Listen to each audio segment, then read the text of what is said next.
12 آج سے شروع ہو رہا ہے، سورہ اعراف ہے، آیت نمبر 88 سے 92 آج سنیں گے ترجمہ و تفسیر کے ساتھ انشاءاللہ۔ اعوذ باللہ من الشیطان الرجیم، بسم اللہ الرحمن الرحیم۔ قال الملأ الذين استكبروا من قومه لنخرجنك يا شعيب والذين آمنوا معك من قريتنا أو لتعودن في ملتنا قال أولو كنا كارهين قد افترينا على الله كذبا إن عدنا في ملتكم بعد إذ نجانا الله منها وما يكون لنا أن نعود فيها إلا أن يشاء الله ربنا وسع ربنا كل شيء علما على الله توكلنا ربنا افتح بيننا وبين قومنا بالحق وأنت خير الفاتحين۔ اللہ کے نام سے شروع مہربان رحمت والا۔ قال الملأ الذين استكبروا، قالا کہا، ملأ سرداروں نے، الذین وہ لوگ جنہوں نے استکبروا تکبر کیا، وہ لوگ جنہوں نے تکبر کیا، سرداروں نے کہا کہ من قومہ اس کی قوم میں سے، لنخرجنک یا شعیب، اے شعیب ہم ضرور تمہیں نکال دیں گے۔ اور یہ ایک روٹین ہوتی تھی نہ ماننے والوں کی اپنے انبیاء کے بارے میں کہ آئندہ ہمیں اچھی باتیں بتائی، نیکی کی دعوت دی تو ہم تمہیں ادھر سے نکالتے ہیں۔ یہ نکالنے والا کنسیپٹ پرانا چلا آ رہا ہے، جیسے اب بھی تنگ کر کے یہ کرتے ہیں، نکال دیں گے، علاقے سے نکال دیں گے، گھر سے نکال دیں گے، محلے سے نکال دیں گے، شہر سے نکال دیں گے، ملک سے نکال دیں گے۔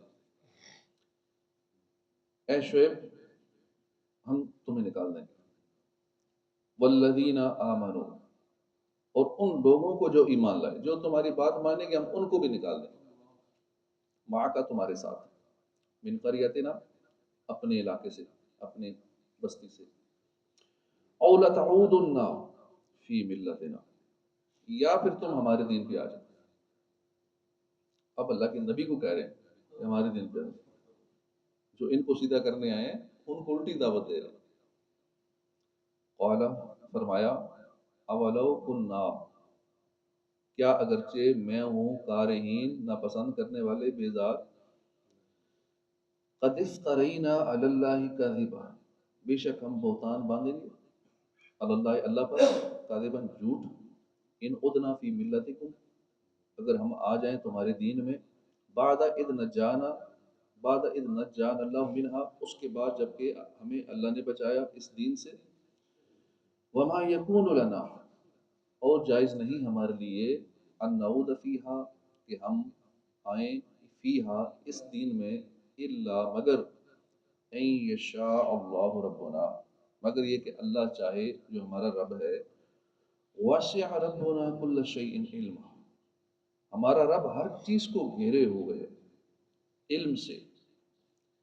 بندہ جب اپنے رب کے بارے میں تعارف حاصل کر لیتا ہے نا تو پھر وہ کہیں نہیں پھرتا، نہ کسی دین کی طرف پھرے گا، نہ وہ ایتھیسٹ ہوگا، نہ کسی اور مذہب میں جائے گا، جب اپنے رب کی پہچان ہو جائے۔ اب رب کی پہچان کس کو کس ذریعے سے ہو جائے، کسی کو میتھمیٹکس کے ذریعے ہو جائے، کسی کو فزکس کے ذریعے ہو جائے، کسی کو بایولوجی سے ہو جائے، اپنے جسم کی ہی اس میڈیکل پہ غور کرے تو یہیں سے ہی رب کی پہچان ہو جائے گی۔ اس کائنات کی وسعتوں میں غور کرے، اسٹرونومی کے اندر غور کرے، یہی علم صحیح سیکھ لے تو اسے رب کی پہچان ہو جائے گی، اس کائنات کا نظام کیسے چل رہا ہے۔ تو جتنا رب کی پہچان ہوگی اپنے رب کی وسعت کے، اللہ اکبر، واقعی وہ بڑا ہے، کیسا بڑا ہے کہ بس دماغ چکرا جاتا، آگے سے دماغ کی حدیں ختم ہو جاتی سوچنے کی، وہ ایسا ہے۔ جب رب کی پہچان ہو جاتی ہے نا تو پھر رب کی محبت دل میں ایسی بیٹھتی ہے تو پھر بندہ اپنے دین سے ہٹتا نہیں، پھر رب کی محبت بندے سے عبادت بھی کرواتی ہے، راتوں کو جگاتی بھی ہے، پھر وہ ہر وقت خوف آخرت میں ہی رہتا ہے، خوف خدا میں ہی رہتا ہے۔ جتنا زیادہ جو رب کی پہچان والا ہوگا وہ اتنا زیادہ خوف خدا رکھنے والا ہوگا، اتنا زیادہ وہ رونے والا ہوگا، اتنا زیادہ وہ ڈر والا ہوگا۔ اس لیے کہا گیا نا کہ اہل علم ہی ڈرتے ہیں۔ جتنا زیادہ علم حاصل کرتے جائیں گے اپنے رب کے بارے میں اتنا زیادہ ڈر، خوف۔ پیارے آقا صلی اللہ علیہ وسلم کتنا روتے تھے، سب سے زیادہ رب کی پہچان رکھنے والے ہمارے سرکار صلی اللہ علیہ وسلم ہیں، اور اتنے ہی زیادہ خوف خدا والے تھے۔ ڈرتا وہ نہیں ہے جسے پہچان نہیں اپنے رب کی۔ تو رب کی جتنی محبت بڑھتی جائے گی، اس محبت کو بڑھانے کے لیے اللہ کی قدرتوں پہ غور کرو کہ اللہ نے یہ چیز بنائی، یہ بنائی، یہ بنائی، کیسے نظام چل رہا ہے، کس طرح بنایا کہ ہماری عقلیں حیران ہیں۔ تو یہ انبیاء چونکہ اللہ سے محبت کرنے والے ہیں، انہوں نے کہا جی ہم تمہارے دین میں کیوں ہیں؟ واسع ربنا کل شیء علما، ہمارے رب کا علم جو ہے ہر چیز کو گھیرے ہوئے ہے۔ علی اللہ توکلنا، ہم نے اللہ پر بھروسہ کیا۔ ربنا افتح بیننا، اے ہمارے رب فیصلہ کر دے، بیننا و بین قومنا، ہمارے بین مابین اور ہماری قوم کے درمیان یا اللہ فیصلہ کر دے، بالحق کے حق کے ساتھ، وانت خیر الفاتحین، اور تو سب سے بہتر فیصلہ کرنے والا ہے۔ وقال الملأ الذین کفروا، اور سرداروں نے کہا، وہ لوگ جنہوں نے کفر کیا، من قومہ، اس کی قوم میں سے، لئن اتبعتم، ضرور اگر تم نے پیروی کی، کس کی؟ شعیباً، تم نے اگر شعیب کی پیروی کی، اب لوگوں کو بھڑکا رہے ہیں کہ تم نے اگر نبی کی پیروی کی، انکم اذا لخاسرون، تو اس وقت تم ضرور نقصان اٹھانے والے ہوگے۔ فاخذتهم الرجفۃ، تو انہیں زلزلے نے پکڑ لیا، رجفہ کہتے ہیں زلزلے کو، زلزلے نے پکڑ لیا، فاصبحوا فی دارہم جاثمین، فاصبحوا، تو وہ صبح کے وقت رہ گئے، فی دارہم، اپنے گھروں میں، جاثمین، اوندے پڑے ہوئے، اس طرح زلزلہ آیا بس جدھر تھے ادھر ہی اوندے پڑے ہوئے رہ گئے۔ الذین کذبوا، وہ لوگ جنہوں نے جھٹلایا شعیباً، حضرت شعیب علیہ السلام کو، کأن لم یغنوا فیہا، گویا وہ ان گھروں میں نہیں رہے۔ الذین کذبوا شعیبا، وہ لوگ جنہوں نے جھٹلایا شعیب کو، کانوا هم الخاسرون، وہ نقصان اٹھانے والوں میں سے ہو گئے۔ یعنی ایسے تھا جیسے وہ گھر ادھر ہے ہی نہیں، یہ حالت ہو گئی۔ جیسے آج کل جاپان میں ہو رہا ہے کہ وہاں ہزاروں گھر خالی ہو چکے ہیں۔ کیوں خالی ہو رہے ہیں؟ گاؤں کے لوگ شہروں میں شفٹ ہو رہے ہیں، اب گاؤں کے جو گھر ہیں لوگوں کے وہ خالی پڑے ہیں، شہروں میں شفٹ ہو گئے، بزرگ بڑی عمر کے لوگ زیادہ ہیں، باقی جوان کم ہیں، بچے کم ہیں۔ بڑی تشویش ہو رہی ہے جاپان میں کہ اب کریں کیا، آبادی کم ہوتی جا رہی ہے، بوڑھے وہاں زیادہ، جوان کم۔ اب دوسرے ملکوں سے منگوائے جا رہے ہیں کہ آئیں لوگ یہاں بسیں، شادیاں کریں، آبادی بڑھائیں۔ یہی سچویشن کینیڈا میں بھی ہوئی تھی، جب انہوں نے دیکھا کہ آبادی کم ہی کم ہوتی جا رہی ہے، ورک فورس کہاں سے لائیں گے، تب انہوں نے بھی ویزے کھولے کہ ٹھیک ہے وہ دنیا بھر سے لوگ آؤ۔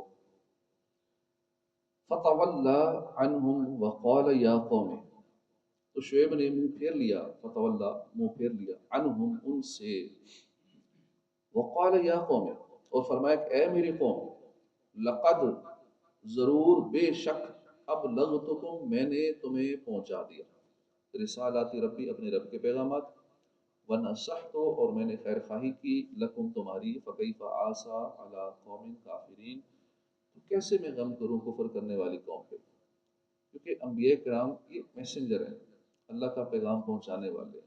پھر انبیاء کرام کا آگے جو بھی پیغام پہنچانے والا ہے وہ بھی اللہ کا میسنجر، انبیاء کے وارث ہے، اس لیے علماء کو کہا گیا یہ انبیاء کے وارث ہیں کہ یہ آگے ان کا پیغام پہنچاتے ہیں، جو کچھ انہوں نے آگے پہنچایا وہ آگے پہنچاتے جا رہے ہیں، قیامت تک یہ سلسلہ جاری رہے گا، یہ نیکی کی دعوت ہوتی رہے گی، مبلغین اپنا پیغام آگے پہنچاتے رہیں گے، اور کوئی مانے نہ مانے، منوانا ہمارا کام نہیں ہے، ہمارا کام صرف ہے پہنچانا، دلوں کو پھیرنا یہ اللہ کا کام ہوتا ہے۔ اب پہنچانے کا فائدہ ہے، پہنچانے کا فائدہ ہے کہ ہر بات پہ 1 سال کی بات کا ثواب ملتا ہے، جو کسی کو نیکی کی دعوت دیتا ہے، بری بات سے منع کرتا ہے، تو یہ نیکیوں والا کاروبار ہے، اس میں نقصان نہیں ہے۔ اب یہ باتیں ہم کر رہے ہیں، سن رہے ہیں، اس میں نقصان نہیں ہے، اس میں صرف فائدہ ہے۔ کوئی بات مانے نہ مانے، سنے نہ سنے، بات کرنے والے کا فائدہ ہے، جو سن لے اس کا فائدہ یہ ہے کہ اس کو بیٹھے بیٹھے ایسی ثواب ملتا رہے گا۔ اب 1000 نفل پڑھیں تو کتنا مطلب مشکل کام ہے، ہم سے کوئی عبادت والی راتیں آتی ہیں تو اس میں بھی 10-20 نفل پڑھنا کتنا مشکل ہو جاتا ہے، 1000 نفل پڑھنا صرف علم دین کی محفل میں بیٹھ جانے سے ثواب مل جاتا ہے، اس سے افضل بلکہ فرمایا گیا 1000 مریضوں کی عیادت کرنے سے افضل فرمایا گیا کہ خالی بیٹھ جانا، چند اللہ رسول کی باتیں سن لینا، 1000 مریضوں کی عیادت کرنے سے، اب ایک مریض کی عیادت کرنے جائیں تو کچھ ٹائم بھی لگتا ہے، آنے جانے میں ٹائم لگے گا، وہاں بیٹھنے میں ٹائم لگے گا، قریب محلے میں بھی ہو تو آدھا پونا گھنٹہ ویسے ہی لگ جائے گا گپ شپ میں. تو یہاں بیٹھے بیٹھے تھوڑی دیر کے لیے 1000 مریضوں کی عیادت کرنے کے، 1000 مریضوں کی عیادت، ایک مریض کو اگر بالفرض آدھا گھنٹہ لگے، محلے میں بھی ہو تو، دور ہو تو پھر تو زیادہ ٹائم لگتا ہے.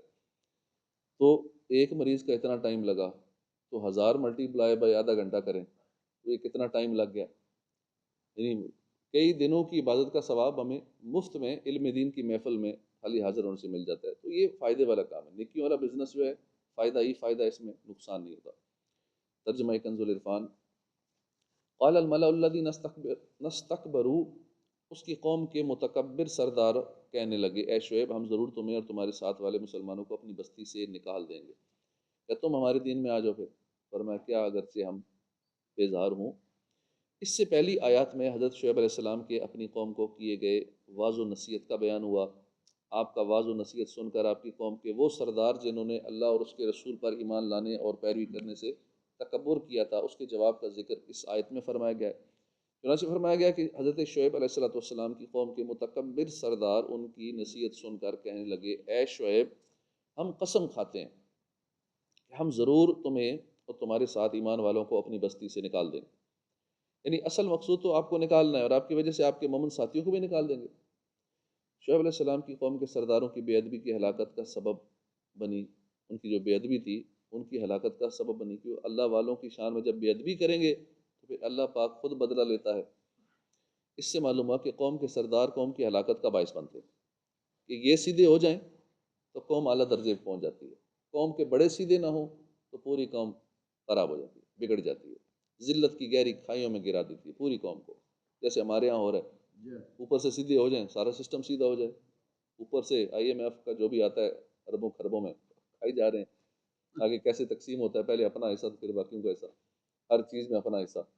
تو اوپر سے نظام خراب ہے تو نیچے تک سسٹم سارا خراب ہی رہے گا، اوپر سے سسٹم سیٹ ہو جائے تو نیچے بھی سیٹ ہو جائے گا. تاریخ گواہ ہے کہ مسلمان حکمرانوں اور مسلمان رہنماؤں کے اعمال، اخلاق اور کردار کی درستی نے جہاں مسلم عوام کی سیرت و کردار کو بدل کے رکھ دیا، وہاں غیر مسلم بھی اس سے بہت متاثر ہوئے اور ان میں سے بہت سے دامن اسلام سے وابستہ ہو گئے، جبکہ بہت سے اسلام اور مسلمانوں کی دشمنی سے باز آ گئے. اسی طرح جب مسلم حکمرانوں اور مسلم رہنما کے اعمال، اخلاق اور کردار میں بگاڑ پیدا ہوا، عیش و طرب اور لاہ و لعب کی زندگی گزارنے میں مشغول ہو گئے، تو مسلم عوام کی عملی اخلاقی حالت اس قدر گر گئی کہ ہنود و یہود تک اس کا حال دے کر شرما گئے، اور اسی وجہ سے کفار کے دلوں سے مسلمانوں کا خوف دبدبا جاتا رہا، اور ایک ایک کر کے مسلمانوں کے مفتوحہ علاقوں پر قابض ہوتے چلے گئے. اور آج مسلمانوں کا حال یہ ہے کہ وہ 50 سے زائد ممالک میں تقسیم ہے، اور دنیا کی انتہائی قیمتی ترین وسائل کے مالک ہونے کے باوجود کفار کے قبضے میں. اللہ تعالیٰ ہم سب کو اسلاف کے نقش قدم پر چلنے کی توفیق عطا فرمائے. اب جو بڑا ہے نا اسے چاہیے کہ وہ زیادہ عبادت کرے، تو اب عوام بھی کرے گی. اب بڑا اس کو بڑوں کو نماز تک نہیں آتی، قرات تک نہیں آتی، قومی اسمبلی میں جا کے کبھی کبھی کوئی صورت پڑھتے ہیں تو وہ صورت ہی سیدھی نہیں آ رہی ہوتی، قل هو اللہ سیدھی نہیں آتی.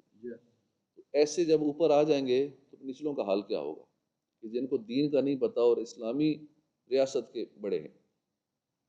اَوْ لَتَعُودُنَّ فِي مِلَّتِنَا، یا تم ہمارے دین میں آ جاؤ. اس کا لفظی معنی یہ بنتا ہے کہ یا تم ہمارے دین میں لوٹ آؤ. اس سے بظاہر یہ معلوم ہوتا ہے کہ معاذ اللہ حضرت شعیب علیہ السلام پہلے ان کے دین میں داخل تھے، تبھی تو انہوں نے آپ کو واپس لوٹ آنے کی دعوت دی. مفسرین نے اشکال کے چند جوابات دیے، ان میں سے 3 درج ذیل ہیں. حضرت شعیب علیہ السلام پر ایمان لانے والے چونکہ پہلے کافر تھے، تو جب آپ کی قوم نے آپ کی پیروی کرنے والوں کو مخاطب کیا تو اس کتاب میں آپ کو بھی شامل کر کے آپ پر بھی وہی حکم جاری کر دیا، حالانکہ آپ تو ان کے دین میں کبھی داخل ہی نہیں ہوتے. اب لیکن بعض جگہ قرآن پاک میں جب بندہ لفظی ترجمہ کرتا ہے تو وہاں پھر تک بکا جاتا ہے. اب اس کا لفظی ترجمہ کریں تو یہ بنتا ہے کہ اے شعیب تم لوٹ آؤ. لوٹ آؤ مطلب پہلے تم معاذ اللہ کافر تھے. اب نبی کے بارے میں تو ایسا تصور بھی نہیں کر سکتے کہ وہ پہلے معاذ اللہ گمراہ تھے یا کافر تھے پھر ادھر آئے، ایسا تھا نہیں. نبی تو ہمیشہ ہی سیدھے راستے پہ ہوتا ہے، اللہ پاک ان کو ہر طرح کی کفر اور گندگی گناہ ہر چیز سے بچا کے رکھتا ہے. نبی معصوم ہوتے ہیں، گناہ تو ان سے نہیں ہوتا. اب لفظی ترجمے پہ گئے تو پھر تو گیا بندہ ایمان سے ہاتھ دھو بیٹھا. اس لیے قرآن کا ترجمہ وہی پڑھیں سنیں گھر میں رکھیں جو کسی عاشق رسول احمد رضا والا ترجمہ ہو، پھر بندہ سیدھا رہتا ہے. حضرت شعیب علیہ السلام پر ایمان لانے والے پہلے کافر تھے، اور آپ کی پیروی کرنے والوں کو مخاطب اس میں کیا گیا ہے، تو اس لیے آپ پر بھی وہی حکم جاری کر دیا انہوں نے، حالانکہ آپ تو کبھی ان کے دین میں داخل نہ ہوئے۔ کافر سرداروں نے عوام کو شک و شبہ میں ڈالنے کے لیے اس طرح کا کلام کیا، تاکہ لوگ یہ سمجھیں کہ آپ پہلے ان کے دین اور مذہب پر ہی تھے۔ یہ لوگوں کو بیوقوف بنانے کے لیے نا ان کہا کہ یہ لوٹ آئے، لوگ یہ سمجھیں کہ اچھا پہلے اس کا مطلب یہ انہی میں سے تھے، تو اب یہ دوبارہ کہہ رہے ہیں کہ واپس ہم میں ہی آ جاؤ۔ دوسرا اس کا اشکال یہ ہے، شعیب علیہ السلام نے انہیں جو جواب دیا کہ کیا اگرچہ ہم بیزار ہوں، یہ ان کے اس اشتباہ کے رد میں تھا۔ حضرت شعیب علیہ السلام کفر و شرک سے تو قطعاً دور اور نفوری تھے، لیکن ابتدا میں چھپ کر عبادت وغیرہ کرتے تھے، جس کی وجہ سے ان کا دین قوم پر ظاہر نہ تھا، جس سے انہوں نے یہ سمجھا تھا کہ یہ ہمارے دین پر ہی ہے نا، کیونکہ ہمارے سامنے تو یہ عبادت نہیں کرتے ابھی تک، انہوں نے اوپنلی دعوت دینی شروع نہیں کی، تو یہ سمجھے ہمارے ہی ہیں، لیکن جیسے ہی بھی دعوت دینا شروع کی انہوں نے کہا اچھا یہ تو پھر گئے، اس لیے انہوں نے کہا کہ لوٹ آؤ کہ جیسے پہلے تھے۔ یہ تین اشکالات جو ہیں یہ مفسرین نے بیان کیے ہیں۔ اب یہ اشکالات علماء کی مفسرین کے اگر نہ سنیں کہ نہیں ہم صرف ترجمے کی بات کرتے ہیں، آگے ہم تفسیر کسی کی نہیں سنتے، جی فرقے بن جاتے ہیں، یہ اب تفسیر نہیں سنیں گے، آگے حدیث نہیں سنیں گے تو اس آیت کی سمجھ ہی نہیں آئے گی، بندہ بعض صورتوں میں تو گمراہ ہو جائے گا۔ یدلو بھی کثیر ویہدی بھی کثیر، اسی قرآن کو پڑھ کے کتنے گمراہ ہو جاتے ہیں، کتنے ہدایت پا جاتے ہیں۔ تو جب تک آگے کسی کی انگلی نہیں پکڑیں گے، مفسرین کی انگلی نہیں پکڑیں گے، حدیثوں پہ نہیں آئیں گے، بات سمجھ میں نہیں آئے گی۔ قد افترینا علی اللہ کذبا، بے شک پھر تو ضرور ہم اللہ پر جھوٹ باندھیں گے اگر اس کے بعد بھی ہم تمہارے دین میں آئیں، جبکہ اللہ نے ہمیں اس سے بچایا ہے، اور ہم مسلمانوں میں کسی کا کام نہیں کہ تمہارے دین میں آئے مگر یہ کہ ہمارا رب اللہ چاہے۔ ہمارے رب کا علم ہر چیز کو محیط ہے، ہم نے اللہ ہی پر بھروسہ کیا، اے ہمارے رب ہم میں اور ہماری قوم میں حق کے ساتھ فیصلہ فرما دے، اور تو سب سے بہتر فیصلہ فرمانے والا۔ شعیب علیہ السلام نے اپنی قوم کا جواب سن کر ان سے فرمایا تھا کہ کیا ہم تمہارے دین میں اگرچہ ہم اس سے بیزار ہوں؟ اس پر انہوں نے کہا ہاں پھر بھی تمہارے دین میں آ جاؤ۔ آپ نے فرمایا جب اللہ نے تمہارے اس باطل دین سے ہمیں بچایا ہوا ہے اور تمہارے باطل دین کی قباحت اور اس کے فساد کا علم دے کر مجھے شروع ہی سے کفر سے دور رکھا اور میرے ساتھیوں کو کفر سے نکال کر ایمان کی توفیق دے دی ہے، تو اگر اس کے بعد بھی ہم تمہارے دین میں آئیں تو پھر بے شک ضرور ہم اللہ پر جھوٹ باندھنے والوں میں سے ہوں گے، اور ہم کسی کا کام نہیں کہ تمہارے دین میں آئے مگر یہ کہ ہمارا رب اللہ کسی کو گمراہ کرنا چاہے تو کچھ بھی ہو سکتا ہے۔ یاد رہے گمراہ ہونے سے نبی علیہ السلام خارج ہیں، کیونکہ وہ قطعی معصوم ہوتے ہیں۔ نبیوں کے بارے میں ہمارا یہی عقیدہ ہے، یہی ہونا چاہیے کہ نبی معصوم ہے اور شیطان انہیں گمراہ نہیں کر سکتا۔ رب فرماتا ہے نا ان عبادی لیس لک علیہم سلطان، بے شک میرے بندوں پر تیرا کچھ قابو نہیں۔ شعیب علیہ السلام کا یہ فرمان کہ ہمارا رب اللہ چاہے تو کچھ بھی ہو سکتا ہے، در حقیقت اللہ کی مشیت کے آگے سر تسلیمی خم کرنا ہے۔ وسع ربنا کل شیء علما، ہمارے رب کا علم ہر چیز کو محیط ہے، یعنی جو ہو چکا اور جو آئندہ ہوگا سب چیزوں کو اللہ تعالیٰ ازل سے ہی جانتا ہے۔ لہٰذا سعادت مند وہی ہے جو اللہ کے علم میں سعید ہے، اور بدبخت وہ ہے جو اللہ کے علم میں شقی ہے۔ یہ آیت ان آیات کی تفسیر ہے جن میں فرمایا گیا ہے کہ اللہ ہر چیز کو گھیرے ہوئے ہے، یعنی اللہ کا علم اور اس کی قدرت گھیرے ہوئے ہے، ورنہ اللہ تعالیٰ جسم سے، مکان سے اور اس اعتبار سے گھیرنے اور گرنے سے پاک ہے۔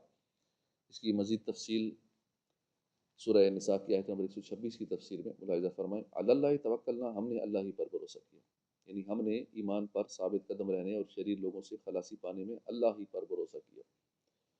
تو ہمیں بھی چاہیے جب دیکھیں مشکل آ گئی، پریشانی آ گئی، بے بس ہو چکے ہیں، ہمارا مخالف جو ہے پاورفل ہے، ہر حوالے سے پاورفل ہے، سورسز والا ہے، تعلقات والا ہے، پیسے والا ہے، ہمیں دبا رہا ہے، تنگ کر رہا ہے، دشمن ہم سے بہت زیادہ پاور میں ہے، پھر اللہ ہی پر بھروسہ کر لے، آگے خود ہی وہ ان سے نمٹ لے گا۔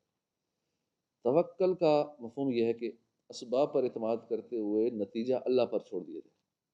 توکل ترک اسباب کا نام نہیں ہے، بلکہ اسباب اختیار کرتے ہوئے مسبب الاسباب پر اعتماد کرنے کا نام۔ اسباب کے لیے کوشش کریں، بھروسہ پھر بھی اللہ ہی پر کریں۔ حضرت انس بن مالک رضی اللہ عنہ فرماتے ہیں کہ ایک شخص نے عرض کیا یا رسول اللہ، میں اونٹنی کو باندھ کر توکل کروں یا کھلا چھوڑ کے توکل کروں؟ پر میں اسے باندھ کے توکل کروں۔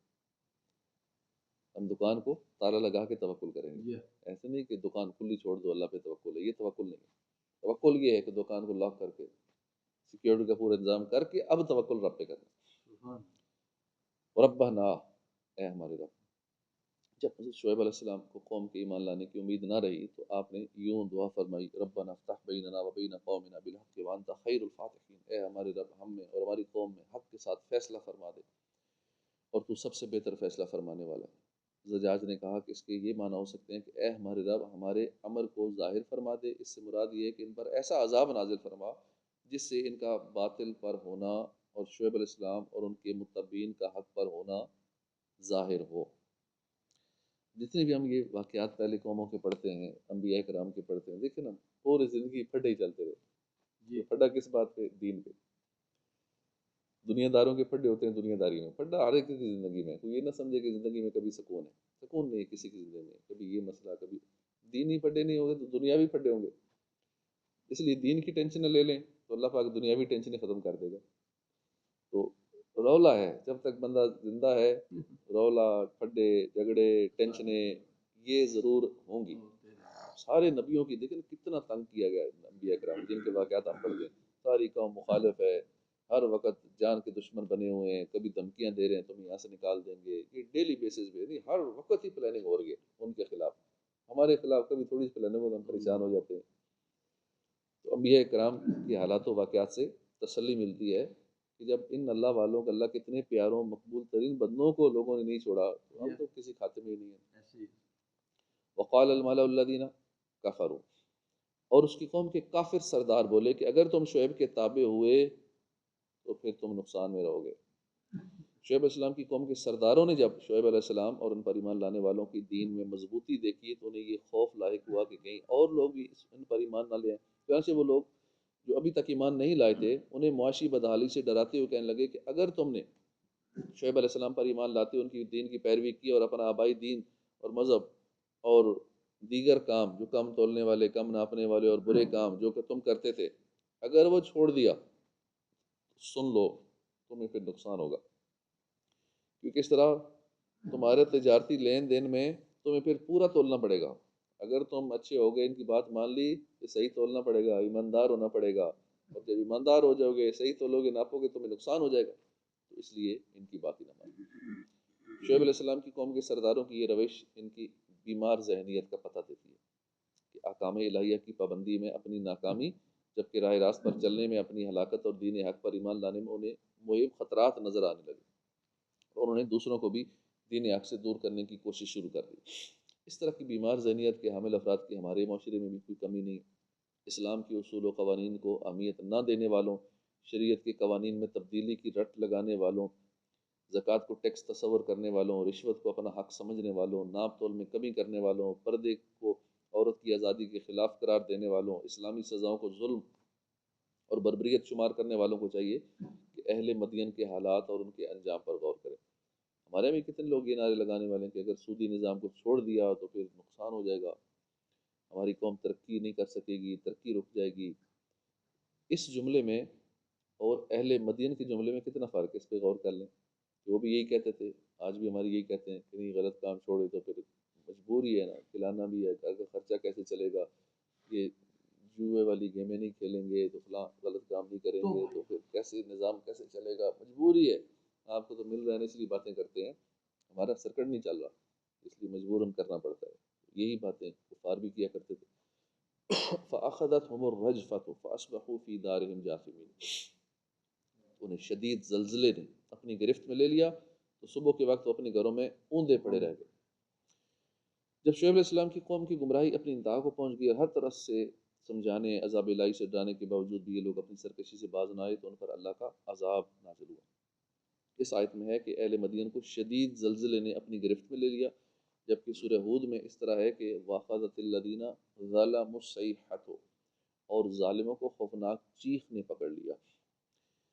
تفسیر ابو سعود میں ہے کہ ممکن ہے کہ زلزلے کی ابتدا اس چیخ سے ہوئی ہو، کیونکہ ایک آیت میں چیخ کا ذکر ہے اور دوسری میں زلزلے کا ذکر ہے.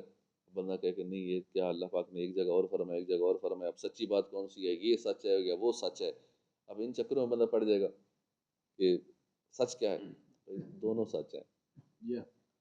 اس لیے کسی جگہ سورہ ہود میں ہلاکت کی نسبت سبب قریب یعنی خوفناک چیخ کی طرف کی گئی، اور دوسری جگہ جیسے اس آیت میں سبب بعید یعنی زلزلے کی طرف کی گئی۔ حضرت قتادہ کا قول ہے کہ اللہ تعالیٰ نے شعیب علیہ السلام کو اصحاب ایکا کی طرف بھی مبعوث فرمایا اور اہل مدین کی طرف بھی۔ اصحاب ایکا تو ابر سے ہلاک کیے گئے بادل سے، اور اہل مدین زلزلے میں گرفتار ہوئے اور ایک ہولناک آواز سے ہلاک ہو گئے۔ تو دونوں چیزیں ہوئی ہوں گی، پہلے چیخ ہوئی ہوگی پھر زلزلہ آیا ہوگا۔ الذین کذبوا شعیبا کأن لم یغنوا فیہا الذین کذبوا شعیبا کانوا هم الخاسرون۔ هم الخاسرین وہ جنہوں نے شعیب کو جھٹلایا ایسے ہو گئے گویا ان کے گھروں میں کبھی رہے ہی نہ تھے۔ شعیب کو جھٹلانے والے ہی نقصان اٹھانے والے ہوئے۔ آج کا خلاصہ یہ ہے کہ حضرت شعیب علیہ السلام کو جھٹلانے والوں پر جب مسلسل نافرمانی اور سرکشی کی وجہ سے اللہ کا عذاب آیا تو وہ ہلاکت اور بربادی سے دوچار ہو گئے۔ ان کے شاندار محلات جہاں زندگی اپنی تمام تر رونقوں کے ساتھ جلوہ گر تھی ایسے ویران ہو گئے کہ وہاں ہر سو خاک اڑنے لگی، اور ہلاکت کے بعد ایسا معلوم ہوتا تھا کہ گویا یہاں کبھی کوئی آباد ہی نہیں ہوا۔ کانوا هم الخاسرون وہی نقصان، کانوا هم الخاسرین وہی نقصان اٹھانے والے ہوئے۔ حضرت شعیب علیہ السلام کی قوم کے لوگ اس خوف کی وجہ سے آپ پر ایمان نہیں لاتے تھے کہ اگر انہوں نے ان پر ایمان لا کر ان کی شریعت پر عمل شروع کر دیا تو وہ معاشی بدحالی کی دلدل میں پھنس جائیں گے۔ اللہ تعالیٰ نے اس آیت میں تنبیہ فرمائی کہ جس خوف کی وجہ سے وہ قبول ایمان سے دور تھے وہ درست ثابت نہ ہوا، بلکہ نتیجہ اس کے بالکل برعکس نکلا کہ جنہوں نے اللہ کے نبی پر ایمان لا کر ان کی شریعت کی پیروی کی وہ تو دین و دنیا دونوں میں کامیاب ہو گئے، اور جنہوں نے اللہ کے نبی شعیب علیہ السلام کو جھٹلایا اور آپ کی نافرمانی کی ان کی دنیا تو برباد ہوئی، اس کے ساتھ آخرت بھی برباد ہوگی۔ لہذا نقصان تو ان لوگوں نے اٹھایا ہے جو سرکش اور نافرمان تھے، نہ کہ انہوں نے جو تابع اور فرما بردار تھے۔ تو ان باتوں سے ثابت ہوا کہ جو اللہ اس کے رسول کی فرما برداری کرتا ہے وہ کامیاب ہوتا ہے، نافرمانی کرنے والا نقصان اٹھاتا ہے۔ اہل مدین کے حالات میں ان لوگوں کے لیے بہت عبرت ہے کہ جو محض نام نہاد اور بے بنیاد اقتصادی زبوں حالی کے خوف سے شریعت اسلامیہ کے واضح احکام میں رد و بدل کرنے کے لیے پیچ و تاب کھاتے نظر آتے ہیں۔ ایسے حضرات کو چاہیے کہ مدین والوں کے حالات کا بغور مطالعہ کریں اور اپنی اس روش کو بدل کر صحیح اسلامی سوچ اپنانے کی کوشش کریں اور معاشی بہتری کے لیے اسلام کے دیے ہوئے اصول و قوانین پر عمل کریں، پھر دیکھیں کہ کیسے یہ اقتصادی اور معاشی طور پر مضبوط ہوتے ہیں۔ اللہ پاک ہمیں اسلامی اصولوں پر عمل کی توفیق عطا فرمائے۔ یہ ویڈیوز جو سنتے دیکھتے ہیں وہ بہت سارے میسیجز بھی کرتے ہیں، ٹک ٹاک پہ بھی میسیج آئے ویوز آئے ہوتے ہیں، یوٹیوب پہ بھی۔